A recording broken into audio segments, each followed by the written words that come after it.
Well, in a way, this is kind of how education has gotten to here in Korea. Study, you study, you study. Push children, we push youth, we push parents harder, faster, all the time. Until the point is, there's no way to continue to educate. I think there needs to be a return to creativity.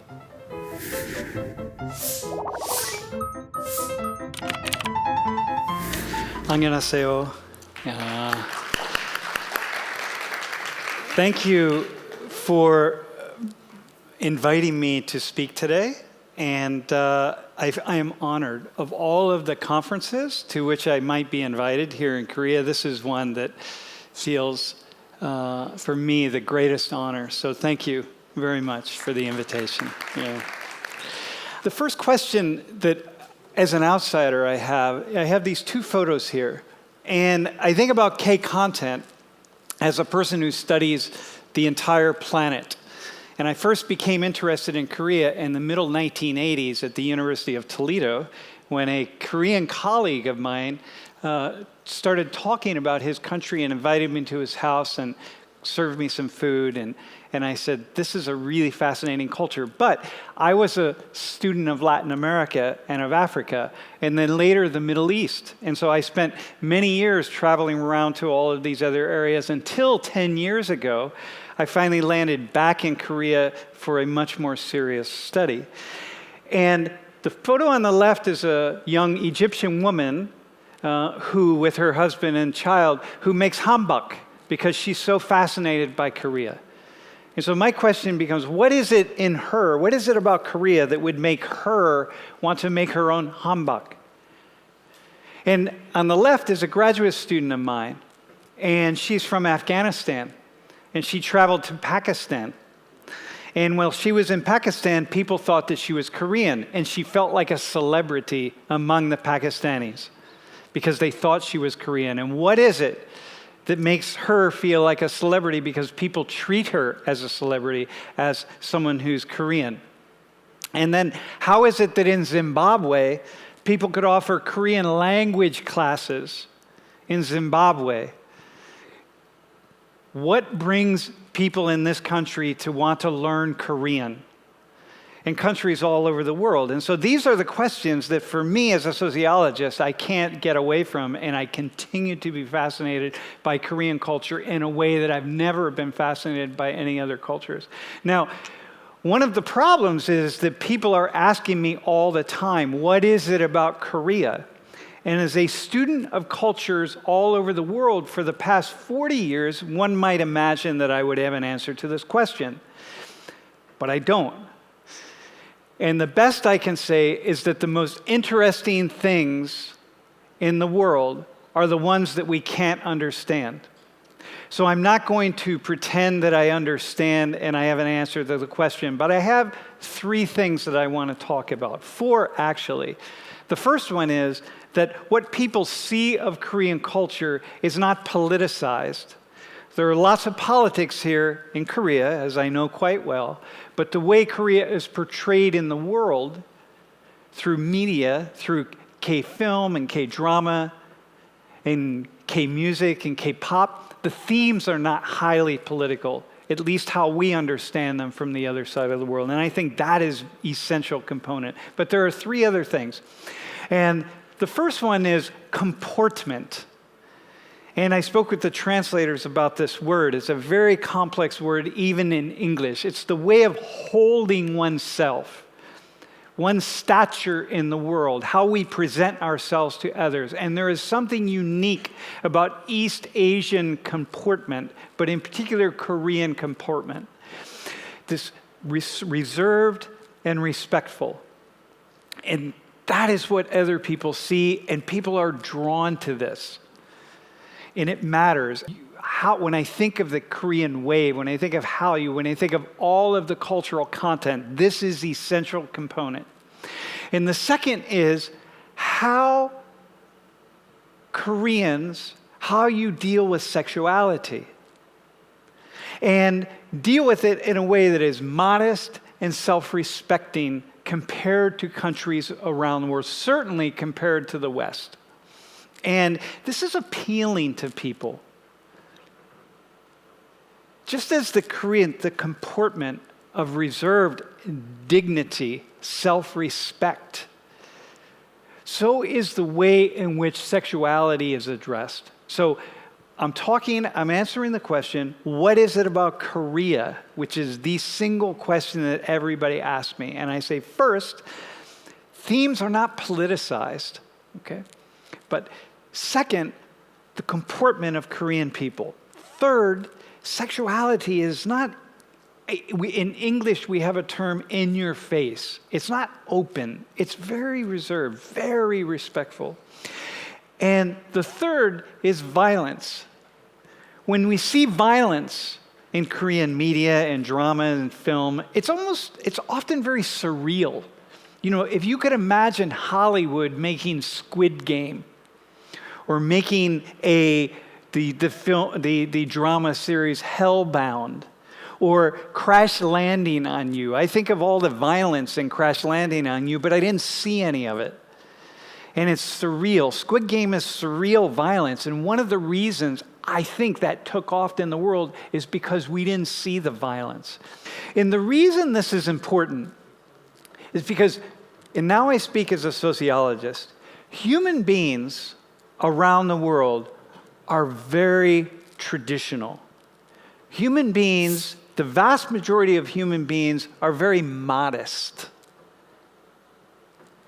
What we see when we watch music videos and we watch films and we watch pieces of other cultures in the media is not how people's cultures actually are. The vast majority of people in the world are very traditional and very conservative. And so the things that I have laid out about Korea are very appealing to the vast majority of people in the world. And this is a side of Africa that you probably never see. This is a side of Africa that I see when I travel to Africa. What we imagine, what we see is poverty and noise and lots of people, but this is also Africa. And these are also the people that are consuming, that are interested in Korean culture. Or here's another. This is the Middle East, an area of the world where I have spent much time and have studied extensively. You know, on the left is a Middle Eastern, a Muslim woman, Arab Muslim woman wearing a burkini. This is her swimsuit. You see, this is when we think about sexuality that is open and very revealing in the West, certainly in my culture, that is not appealing to her. And I work with Arab Muslims, and there are hundreds of millions of Arab Muslims. The openness of the sexuality is not appealing. The openness of the violence is not appealing. About Muslim culture in the Middle East, the violence is not how Muslim culture is. It's very reserved, very contained. And the men in Muslim culture are not interested in looking at women who are sharing their bodies openly. These men that you see here are more interested in women in their culture. And now, when I think about Korea, and I think about the way sexuality is portrayed in K culture, I think it is much more aligned with Arab Muslim culture than it is with my own country. And when I think of this photo, this is a family from Colombia in a wedding. And in Colombia, a country that is thought to be very violent and very open sexually, actually, when you get inside of Colombia, and I have an apartment in Colombia, so I spend a lot of time there. When you get inside of Colombia, people are very traditional. They're very reserved. So when they look at Korea, they see a culture that is very much like their own, like the things that they love about their own culture. And so it opens them. And so once again, the vast majority of people in the world are traditional in the way they see the world and the way they live their lives. And so these pieces of Korean culture are very appealing. And so any movement away from that, from my perspective, is a bad idea. So, game changing into the future. How do we keep this going? This is the question that I'm really, in a way, here to address. How do we keep the wave going? Like, what needs to happen? Before I say what needs to happen, let me say something about what I think are the obstacles. So, the first is this. And now I want to speak as a sociologist. 2.1 is the number of children every woman in a nation has to have in order for that nation to reproduce itself. 2.1. Korea is now at 0.8. So I know this is a conversation here in Korea. I'm part of the conversation here in Korea. But what I want to say is change is coming. It's coming. This cannot sustain itself. The Korea that we know, the Korea that is here in this hall, Korean businesses, Hallyu, the Korean wave, Korean culture, Korean society cannot sustain itself with this birth rate. And I'm speaking as a sociologist very frankly and very matter-of-factly, because it's almost impossible for human beings to comprehend the kinds of changes that will come. It is like I've spoken several times here in Korea about climate change. And it is impossible to wrap our minds around the fact that we might be looking at the end of life as we know it if the scientists who study the environment are correct. I can't comprehend that. I cannot hold it in my mind that this is an existential threat. 0.84 is an existential threat for Korea. And I know you know that. I know it's being talked about. But I'm not sure it's felt in the way that it needs to be felt. And so this is I just wanted to put these up here as this is what in sociology is called the age-sex ratio. And here it was in 1960, and this is ideal, 1960. This is Korea, the age-sex ratio. So this is at the top, this is the age of people, how many there are compared to everybody else in society. And then we go down. 1990 is pretty good. 2010, it starts to get very disturbing. And the reason is because these people here are the ones who have to support the people at the top. And if they're not supporting the people at the top, we can't continue. So now we look at 2030. This is where we're headed. And it's even more reduced at the bottom. This is an existential threat. So something is going to have to happen as a result of this. So, Korea, if anybody can think their way out of this issue, one would imagine it would be Korea. The International Federation of Robotics called Korea the most automated country in the world. So you don't need workers if you can automate them. Yeah.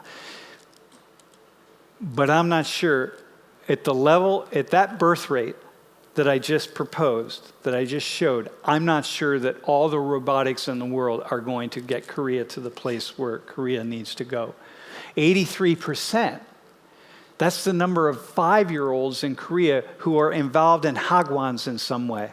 83%. So one of the most educated countries in the world, we would imagine, could figure the way out of this problem.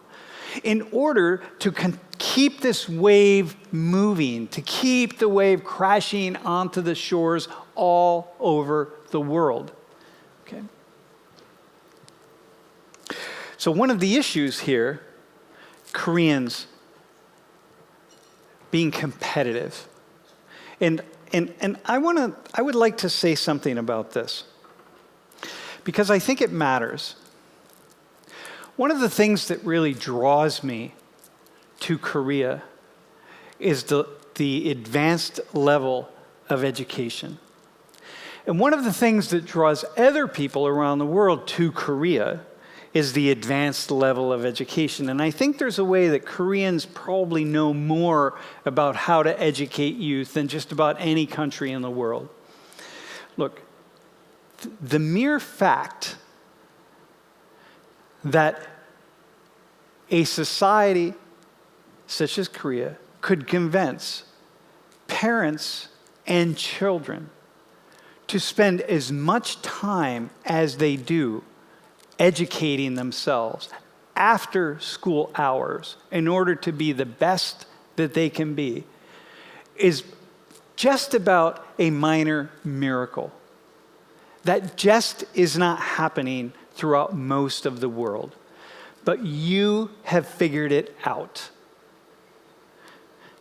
What you've figured out, how you've done that, I'm not really sure.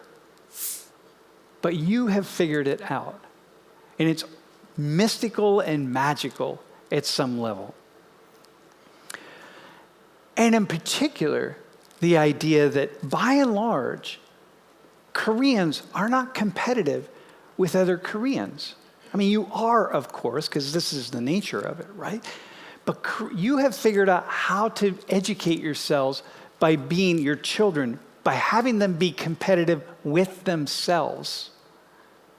Now, when I think about the Korean wave, and when I think about everything that Korea has done over the years, and when I think about everywhere Korea has gotten, I think, well, a society that has taught its youth to be competitive with themselves for the purpose of advancing not only themselves, but all of society. I think, well, these folks could probably make this happen. But the problem is this, and I risk using this metaphor because if I'm going to use an image, and I risk using being misunderstood as I'm using it, but I think it's a good one. When a body gets a cancer, the cancer wants to survive. And the cancer wants to survive so much that the cancer will eat the body, will eat its host.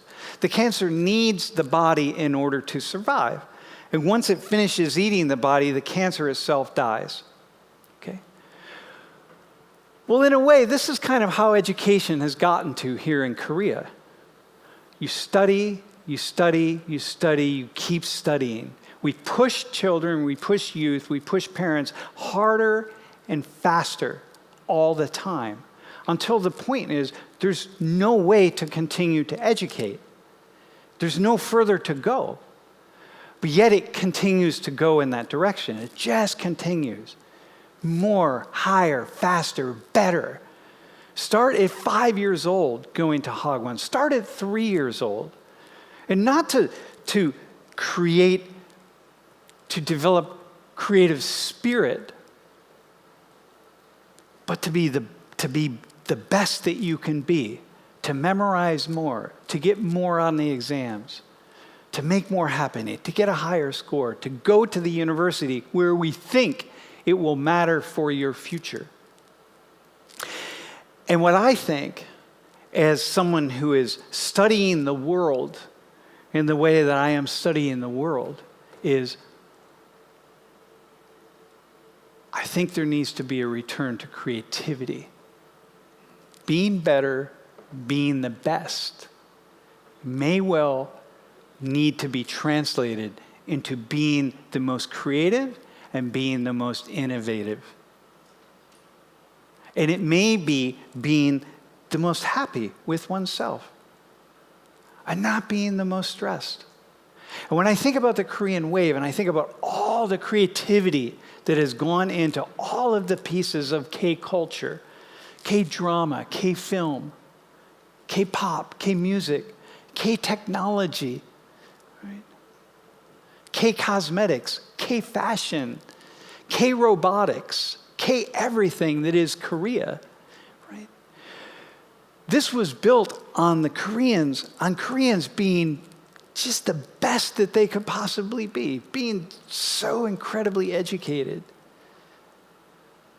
so advanced and doing things that the rest of the world can't even imagine. But maybe we've pushed it too far. And maybe it's time to back up a little bit, because it may be the only way to figure a way out of this birth rate issue, 0.8. Okay? So here, let me move one other piece here. Foreign workers as the answer. Are foreign workers the answer to South Korea's labor shortage? When I think about when I think about this immense project that has become Korea, I think, well, you're going to need people. This was actually a headline, an arirang. Are foreign workers the answer to South Korea's labor shortage? Why is that a headline?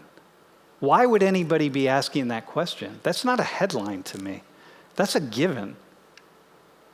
500,000 is the estimate labor shortage. Now, there isn't necessarily, you have the unemployment rate. We could bring more Koreans into various jobs, but as Koreans become overeducated, and what I know as an educator is that when people reach a certain level of education, they want jobs that are commensurate with their level of education.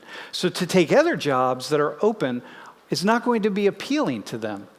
So about 500,000 people, and as part of the kind of ongoing labor shortage today, 110,000 work permits will be given out in 2023 this year. That's a problem. What I see for the future of Korea, now I'm speaking to the content creators and to the Korean people. What I see for the future of Korea is a much more multicultural society than we see today. It's going to be. More people are going to come into Korea. People like me, but people who are living here permanently and people who are working, because you're going to need them. And as you invite them into Korea, they're going to change the nature of Korean society. I almost said, here's what's probably going to happen. But I don't want to say that. I want to say, here's my hope for Korea. Is that you start raising the number of foreign workers right away, faster than you are currently doing. Because if you don't resolve this issue, because Koreans are not going to suddenly start having children, and robotics are not going to advance to the level at which they need to advance. And so the workers are going to come. But if Korea does it like most countries around the world, and I've studied immigration now for 30 years, if Korea does it like most countries do it around the world, Korea will wait until the last minute until there is a major crisis on hand. And then the doors will open wide. And then there will be lots of people coming from various countries around the world who will reconstitute their own culture here in Korea. So you will have little Vietnam and little China and little Thailand and the Canadians and the Americans and the Germans and the Filipinos, and they will all reconstitute their culture. And Korea doesn't want that. What you want is for them to be part of Korea. But you don't have a lot of experience with multiculturalism. And so probably what happens is, if you do it like everybody else, you wait till the last minute, all of these when there's a major crisis, the workers come in, and then they don't adapt and assimilate to Korean culture in the way that they really need to do. And I say this as a warning, because look all over Europe and see what Europe has become. Look at the Scandinavian countries, which are the closest probably to Korea as you're going to find anywhere. Look at France, look at Germany, look at the UK, look at the United States. My country is a multicultural nation. We don't have a singular culture like your country. So a slow trickle is the way to bring people into Korean culture and allow them to adapt to Korean culture and become part of it. And the reason this matters, and this is my final point, the reason this matters is because normally, under normal circumstances, and as a student, every sociologist is a student of social change. The most interesting and innovative and dynamic changes to a system occur on the outside of those systems. The people in the middle are not the innovators. The innovators are on the outside. The people in the middle of a culture are the ones reproducing that culture. They are the ones that had success, and so they continued to do the same things over and over again that were successful for them. It's the outsiders, the people around the edges. They're the ones that are bringing about the greatest amount of dynamic change. Except, that's not true in Korea. In Korea, dynamic change happens in the middle because Korean culture is what is unique in the world. Korean culture, that special Koreanness that I can't put my finger on, and I wish I could, but it is the fuel of Hallyu. It is the fuel of the Korean wave around the world. The rest of the world wants Korea. They don't want you to just make content for them that looks like all the other content. They want Korean content. That's what people are drawn to. That's what people are adapting to. And so if you become a multicultural nation with lots of people from around the world contributing to this Korean content without having assimilated them into the culture, you no longer have Korean culture. You no longer have Korean content. And that, of course, is what this conference is about. So my message, and in part it's a warning, is to say, don't wait until there's a crisis. Make it happen, because what Korea has is something very, very special, and it can continue to move forward. But it has to be managed very carefully. Okay. 감사합니다. I'm Sam Richards, and I endorse the Financial News YouTube channel. 구독, 좋아요.